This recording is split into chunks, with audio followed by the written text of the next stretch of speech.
Welcome to a seat at my table. My name is Mary, and I am here today to make some scones for you. You know, about 23 years ago, I started my business in Amagansett, New York, Mary's Marvelous, with the very same scone recipe that I'll be making for you today. So I'm pretty thrilled. And we're also going to make a second scone that I've been working on for the past few months, and I want to show you how to make that also. Now, I want to walk you through a couple of tips and tricks about making scones. And basically, it's a 5-step process. Very simple. One of the keys is to have all of your ingredients assembled before you begin. And that means preheating your oven. In this case, it's 350 degrees for both of these recipes. It's getting your sheet pans in order, like this, with a Silpat or a piece of parchment, so that when you're punching out your scones, they're ready to go into the oven. Measuring out all of your ingredients, and as you can see, I have everything ready here to go. One tip for making scones, and it's very, very important, is to have any fat that you're using in your scone recipe to be very cold. That means your butter, and I'm using butter in both of these scones, and you want to cut it up in pretty small pieces. And then also any liquid that you're using. And in this case, the first scone is buttermilk, and our second scone is milk. So these ingredients are all very cold. The second tip for having great success with a scone is not to work your batter too much, not to work the dough too much. So I'll show you more of what I mean as we go through this process.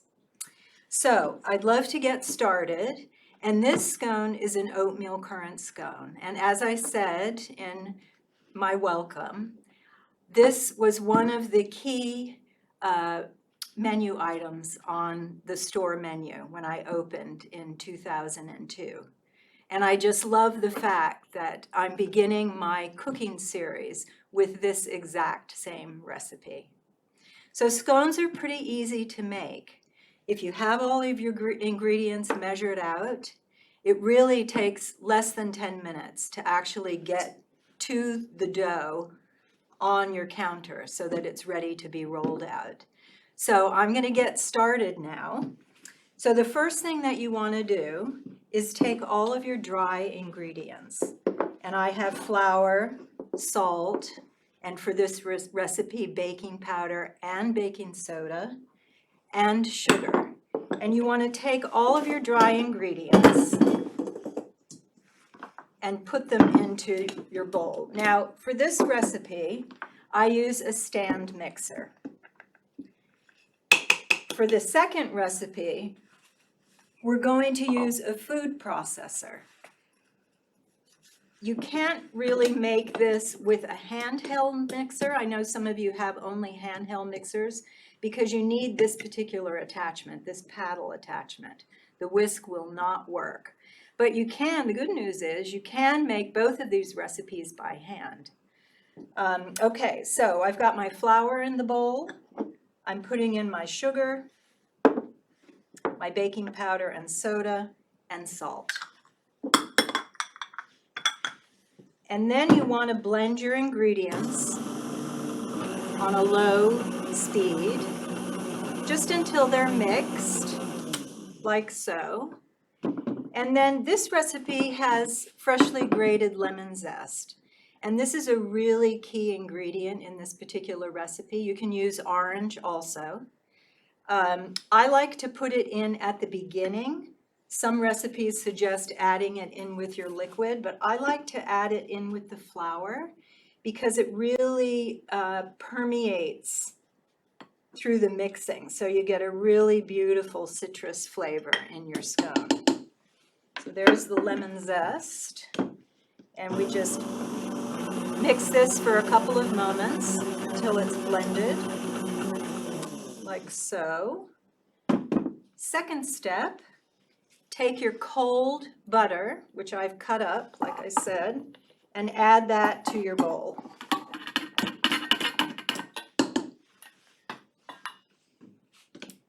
Okay, and then on a low speed, you're blending the butter into the flour. And this is the step that gives you the flake and the tenderness of a scone. So it's very important not to overmix. And what you're looking for is a coarse cornmeal kind of texture, which I will show you when it reaches that. You can increase the speed a little bit, but not too much, because everything will fly out of the bowl. And the colder your butter is, the longer this step will take. But be patient, it will happen. Oops. So how do you say scone? Is it scone or is it scone? I don't think it really matters. You know, scones date back to the early 1500s, and they originally came from Scotland. And they were made in a flat, inch-high disc, and then cut into wedges, and they were referred to as bannock.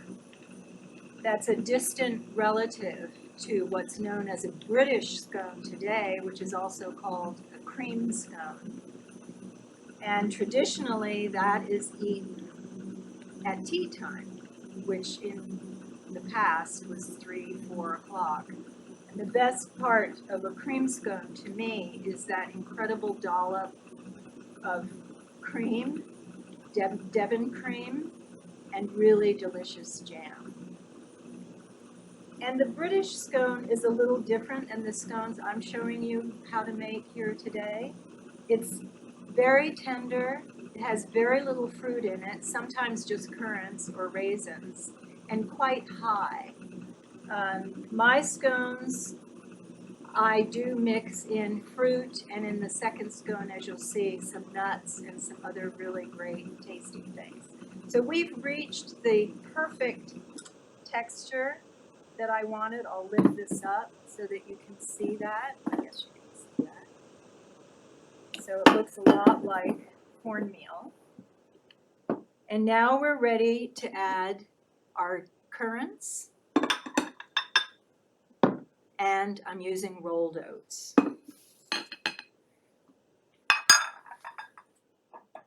So you want to just mix that on low speed, just until the ingredients are well blended, not to overmix, again, very important. And that looks ready to go.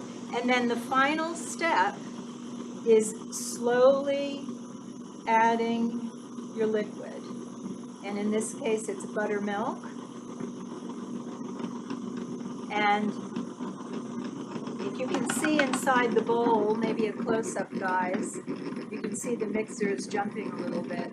The dough is just coming together on the paddle, and that's when you stop the machine. That is the perfect time.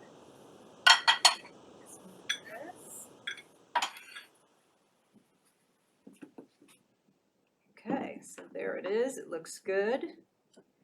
Now, if you don't have a food processor and you don't have a stand mixer, you really can make this by hand. It takes a little bit more time because you have to blend the butter in with the flour with your fingers, but it's definitely doable. Okay, so now what we want to do is lightly flour a work surface. And lightly is the key word here. You don't want to add a lot more flour into your recipe because you're wanting a tender scone. So you want to take your dough, work it with your hands a little bit, and then pop it onto your surface. And then with your hands, you're going to bring it together, just pressing lightly, so you end up with a mass. here. And you can press down a little bit, just until the dough comes together, just kind of tucking in all the little pieces that are falling out along the side. And you can also do this as you're cutting your scones too. And then pat it out with your hands. I have a bowl of flour here, and you can lightly flour your hands so as not to get sticky. But this isn't a terribly sticky dough. You can also use a rolling pin. I don't, because it's a small batch. When we made them at the store, you know, we'd have this much batch. It would fill the counter in the pastry department. So we would use a rolling pin. So the next step, you take your cutter, and in this case I'm using, I'm using a 2-inch cookie cutter. I like a smaller size, but you can certainly use a bigger size. And I'm also going to show you how to cut the scones if you don't have a cookie cutter. So you want to dip your cutter into your flour and just, if you can see what I'm doing here, you can just, there you go. So you want to bring the dough up to about 1/4 of an inch below the top of your cookie cutter. And then you just pop it out. And I have my trays ready here.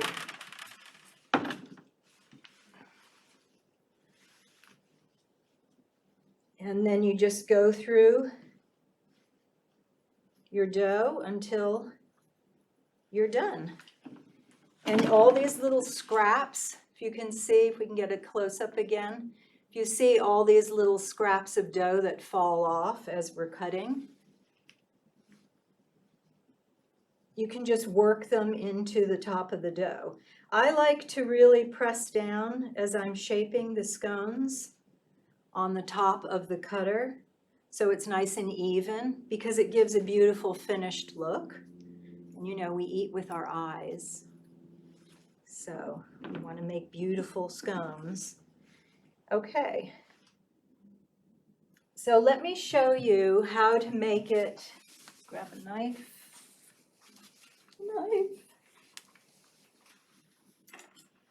I'm going to show you how to cut the scones if you don't have a cookie cutter.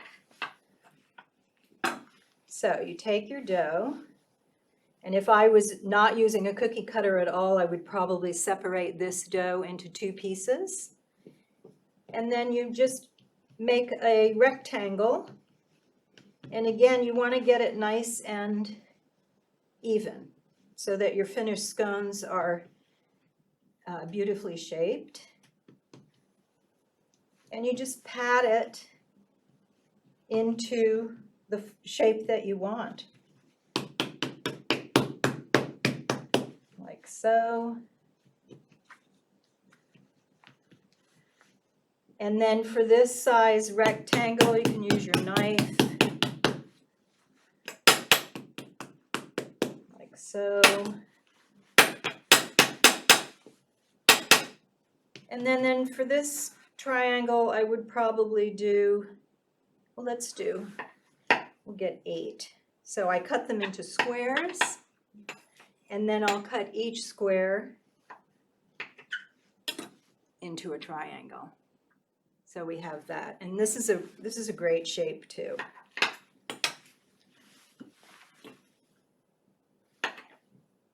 Okay. Okay. So I'm going to finish this. The last step before the scones go in the oven is egg wash. And egg wash is just a beaten egg. So that's mixed up. So you want to evenly coat each scone with a bit of egg wash. And this is an important step because it gives you a beautiful golden top to the scones. That was important to me when I had the shop because I wanted everything to look beautiful. So a little bit of egg wash and then just a sprinkle of sugar on the top. And the sugar is great because it gives it a nice little crunch. You know, one of the things that I love about scones is that there's not very much sugar in them. This scone, the second scone that I'm making for you, the next scone, I've been working with to even reduce the sugar. So there we go. We're all set. So these are then ready to go into our oven. Now, another thing, at this point, you could also freeze these scones, uncooked, raw, without the egg wash and the sugar. And I would freeze them flat like this, and when they're frozen, take them and put them into some kind of airtight container. And the great thing about this is that you'd have scones to cook off when you had surprise guests or weekend company.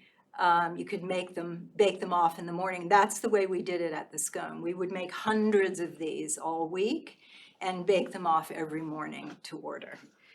So that is our first scone, oatmeal currant scone. And I will show you, these are going to bake in the oven, and we'll look at these in a few minutes.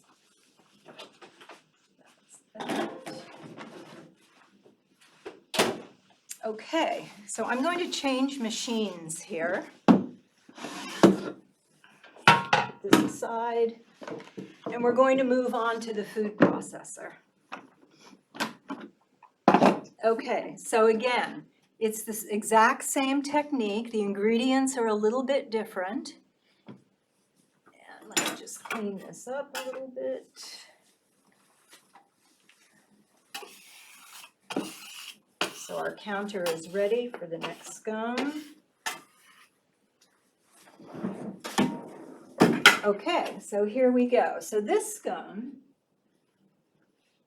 is made with, this is a quinoa scone made with spelt flour, whole wheat and white spelt flour. There's the white, there's the whole wheat. I've been working with spelt flour lately and I really love it. And it also has dried apricot, ground walnuts, and a little bit of candied ginger, which I absolutely love. So let's get going. So we're putting all of our dry into the machine. These are our flours.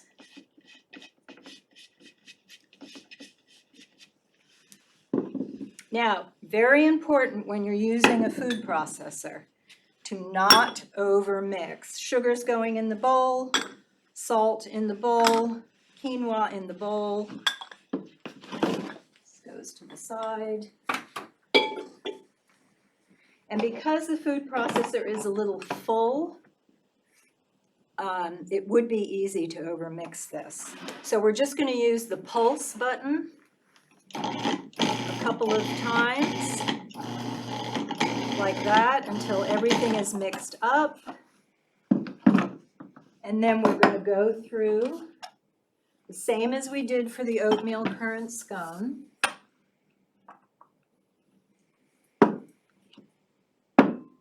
I've got my walnuts. We're adding, oh, whoops, wait, sorry. Butter. Same thing, cold butter, cut up into the bowl.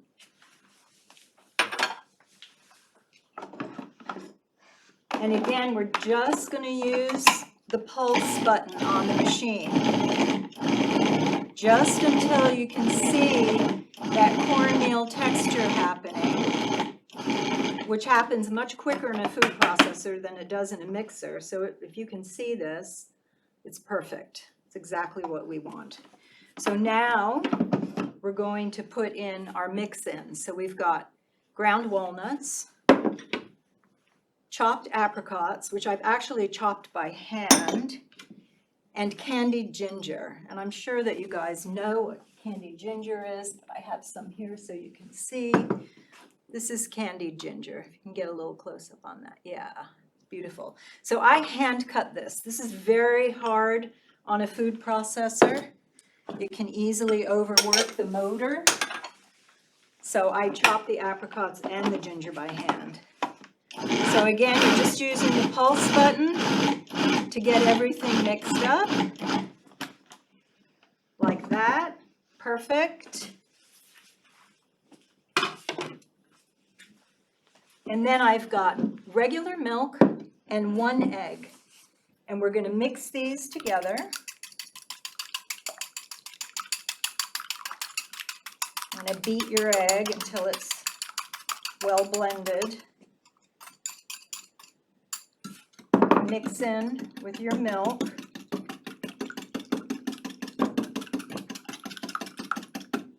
That looks good. Okay.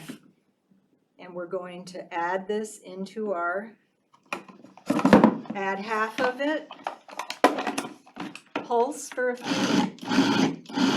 few times, and then finish with the rest of the milk and egg.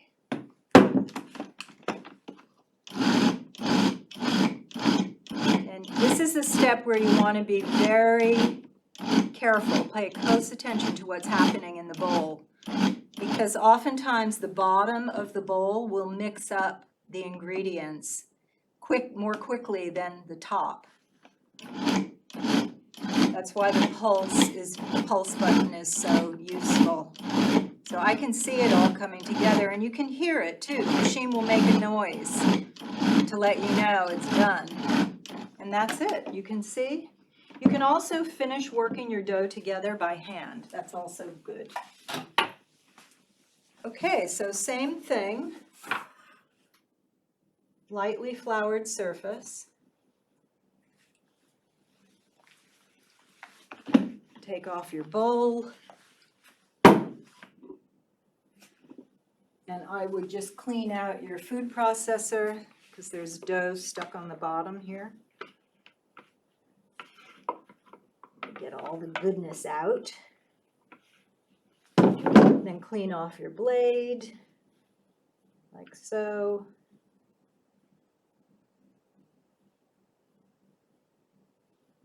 Okay, same thing as the oatmeal current. You just want to coax the dough into shape. Lightly flour your hands if the dough is sticky. Like so. This dough feels so beautiful. And we do the same thing. Take our cutter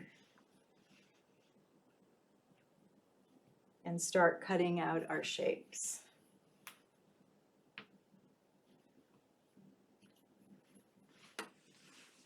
And our prepared baking pan.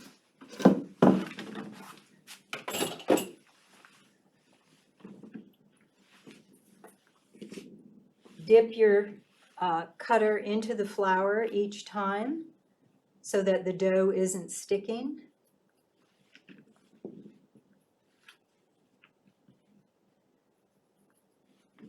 So I think when you have your ingredients all pulled together for either of these recipes, it happens very quickly.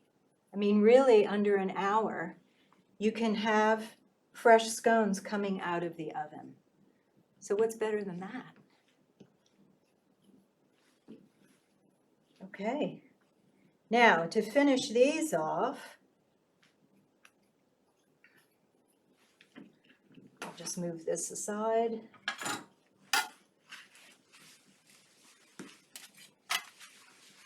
So to finish these off, we're going to do the same thing with our egg wash, with the egg wash, and paint a nice coating on the top of each scone.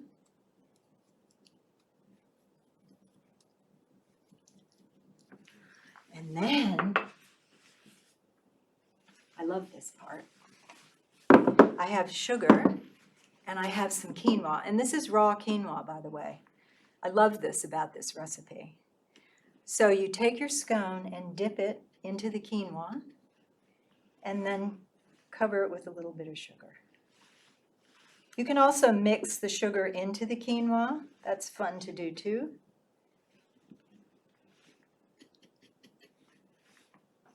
Until they're all coated. Okay.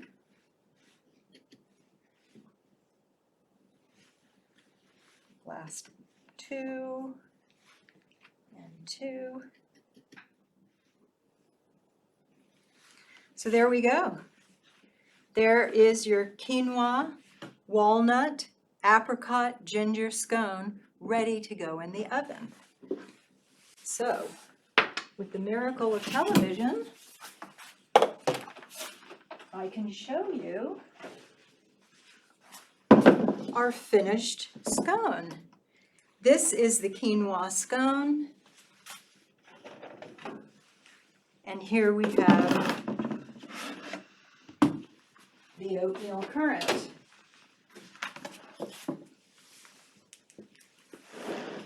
So there you go. There's the beautiful wedge that we made, and the round, and these beauties. So there you have it.